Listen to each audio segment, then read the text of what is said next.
So today we are very lucky that we are having Dr. Danika Thakur with us, a great name, and the founder of Global Sustainable Future Program through Partnership Network. And I especially am grateful to her that I got many connections across the globe due to her participating in her program and learned a lot through these discussions and the the challenge she's taking up. So we all are here to discuss upon a climate change and what the factors we are having and what the challenges we are seeing. So welcome to our show, Dr. Danika Thakur. We warmly welcome you. Thank you very much, and thank you very much for having me here. I'm very pleased to be here.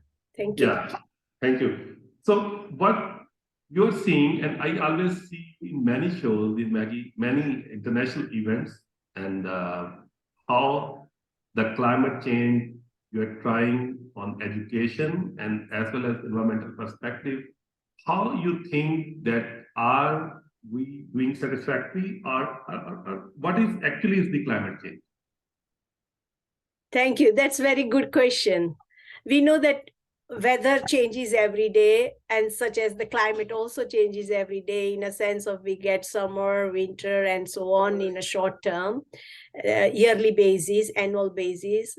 Likewise, it has been changing over the longer time spans as well. That is, for example, there was an ice age, and then very many millions of years ago, our earth was very cold, and then it changed to the atmosphere which we have. So climate has been changing, and we have been recognizing or discovering the cycles of different different time spans through which this climate changes. However, what has happened during last 200 years, that due to industrialization, the mankind activities has impacted the climate so much that the climate has changed drastically, in a sense that there's a global warming going on, and that is in a rapid pace. And therefore, we are worried that if we do not control our mankind impact on the climate, then there would be a lot of change in climate, and it will eventually affect the nature, biodiversity, our ecosystem, and then human beings, and on our life activities as well. And that's why we are worried, and that is an urgent issue which is called climate change in current context. Thank you. Very good. So what I'm seeing in the last decade and a lot of things we are facing in South Asia, that rain pattern is different, and sometimes it's too heat wave, too difficult to bear. In my age, like I think that we are getting older, and maybe we think that it's getting difficult to bear. And in our feasibilities and projects, we never have seen any head of climate change, and now it's going to be built there. So what do you think? What I have gone through the history, there was a lot of wars and bloodshed, and it's an environmental impact of any war. So, do you think the climate change is even worse than war? It's going to be because it's going to be a global phenomenon.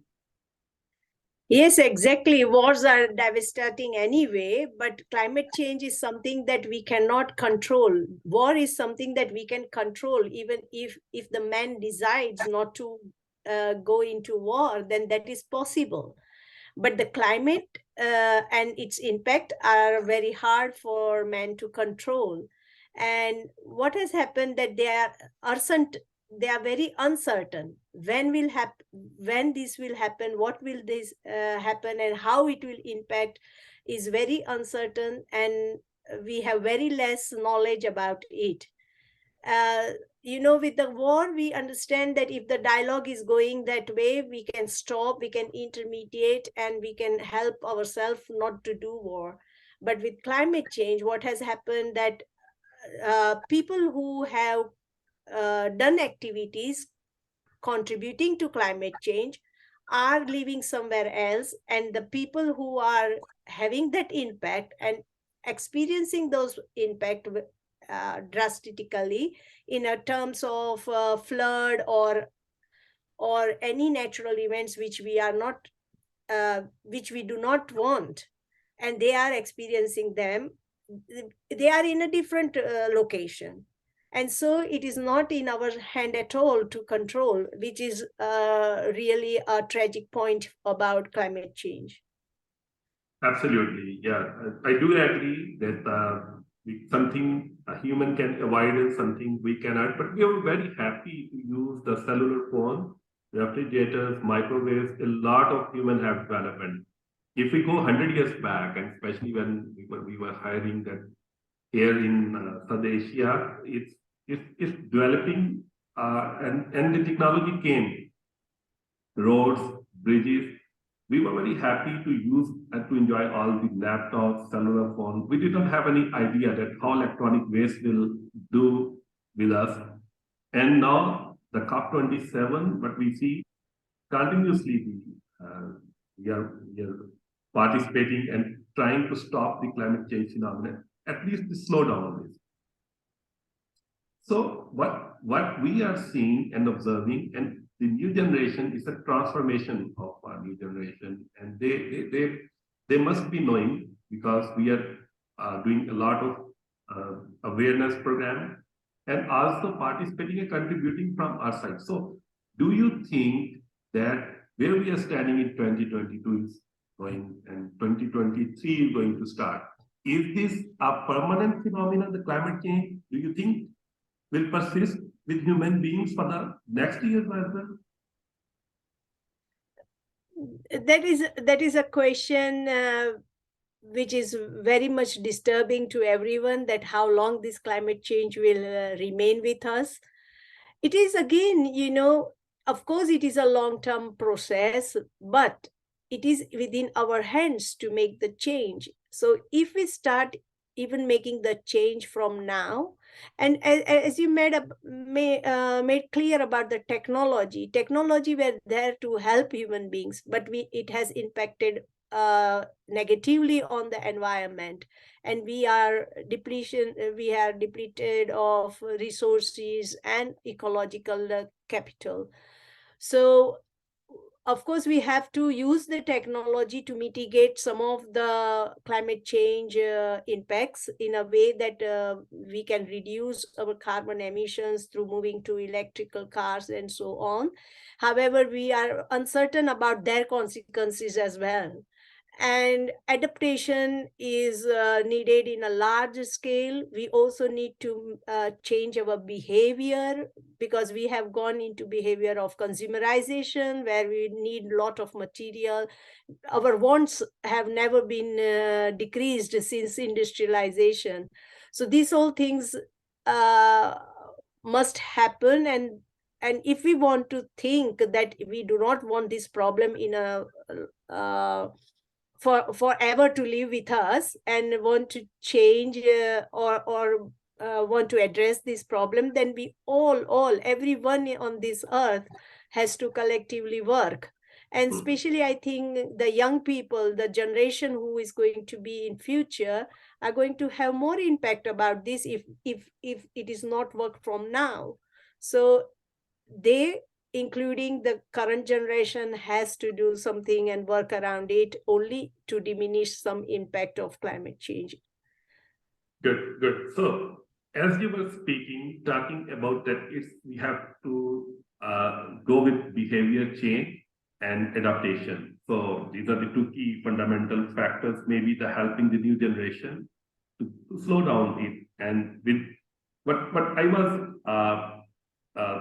going through, pondering, a reasoning goes with you that how much development that mankind did development, if you see from the Adam's time and the Big Bang theory and the human and what we were 200 years back. If our ancestors come and see here on the land, like where we are, that there was no vehicle, no life, nothing was in the region, and now we have a lot of fossil fuels based our vehicles and a lot of things. So it's still there is no boundary of development and struggle, and even the innovation discoveries a man is going to be made, and the facilitation we are having and enjoying today. So what you think, what's the best things the climate activists, you advise to the climate activists to do, are the basics they carry, so that the society can be the beneficiary and mitigate the impact of climate change? That's a very good question. And I think we have ample of opportunities. We need to think in a way like every morning, or looking at our daily lifestyle in a sense of what we eat, how we live, how we work, how we travel. I think we have to rethink all the activities in a form of a whole ecosystem of society where we are living, because these all are interrelated. We have to say, for example, if we are traveling by car, we must think that, is it necessary? Is it possible to travel without any fuel or fuel assisted vehicle? Or is it possible to cycle? Is it possible to walk? Something like that. If we are, whatever we are eating, is it because most of the world has now connected globally, so we have for example, kiwi coming from New Zealand, or dry fruits coming from east, Far East. That was common before also, but we used to use some sustainable vehicles at that time, and also the frequency of moving those products was very less.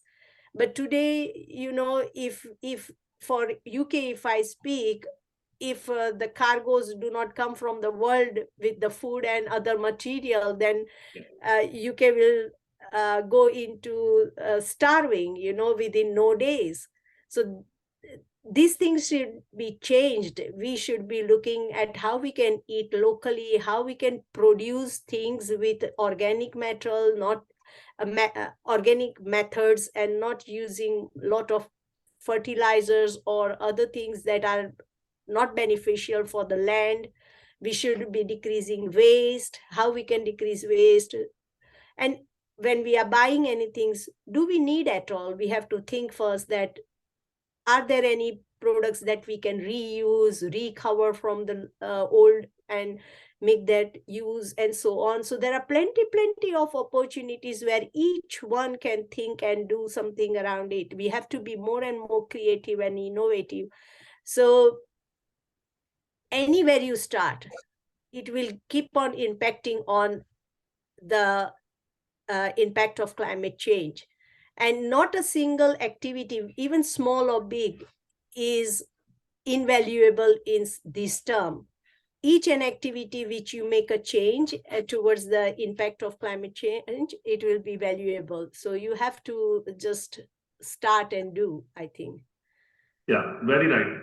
So what I see that sometimes we observe a plastic bag restriction, and I still remember in childhood my mother, and when we go, we have here a traditional, we call it tandoor, that make our bread, and we take cloth with us, and we wrap the bread, we call it rotis, and wrap and take to our home.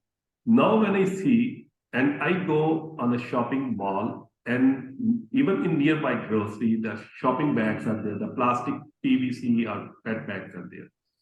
So what I think, that either I have to pay a biodegradable bag, and sometimes I see right and left, if someone not seeing me being an environmental activist, I just take it in the shopping bag for free.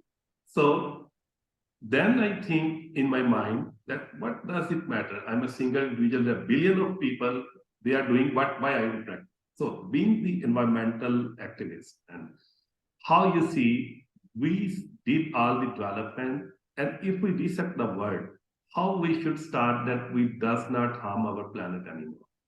What the steps you think must be incorporated or considered? As I already said, I think, the smallest activity is also not invaluable. That is what I said. So we should not think that because only one of us is doing, so that will not change the world.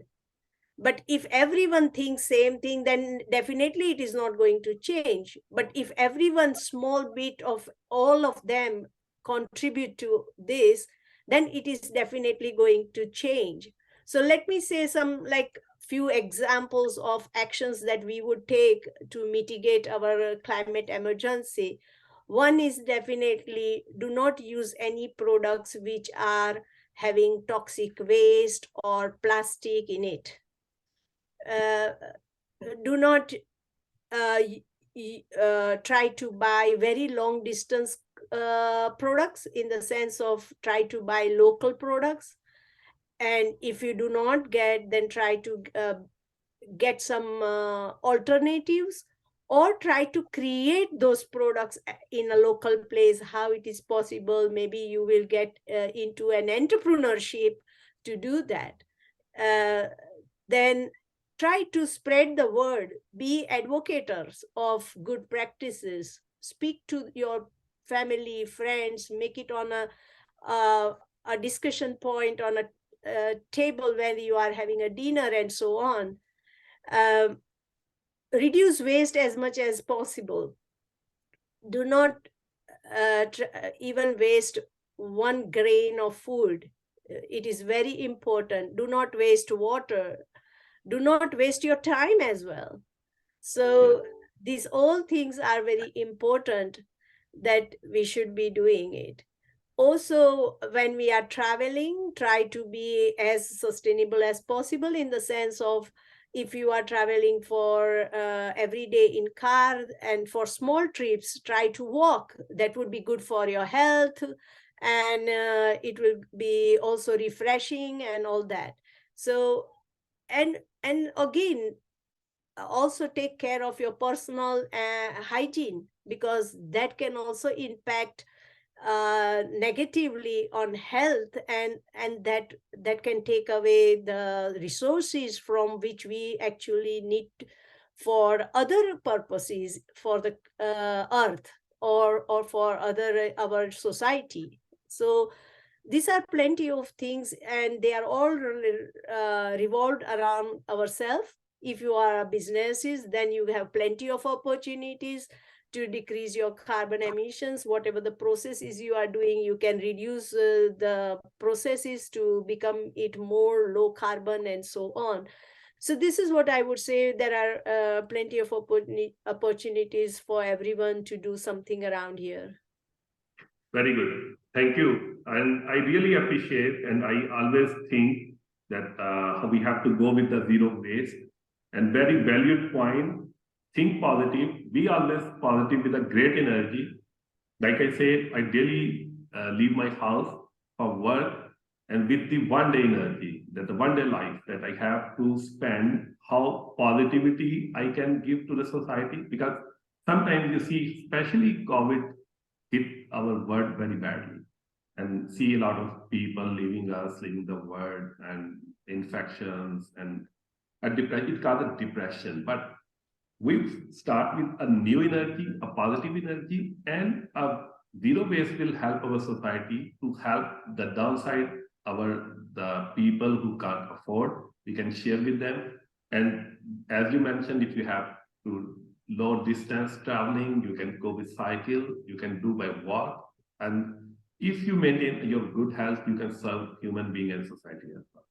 So I really appreciate you participated in our session, and I would love to invite you again in what should be the COP28 agenda. We are going to manage another event, and we'll invite you, and it will be clear you be with us and advise, and we convey your message across the world, that how you think and how a great name, Dr. Thakur, you think about the climate, about because the planet is ours and we own it. And we are here. Next time is the turn of another generation. Let them, and our advisors will be with them, but they have to perform at this planet.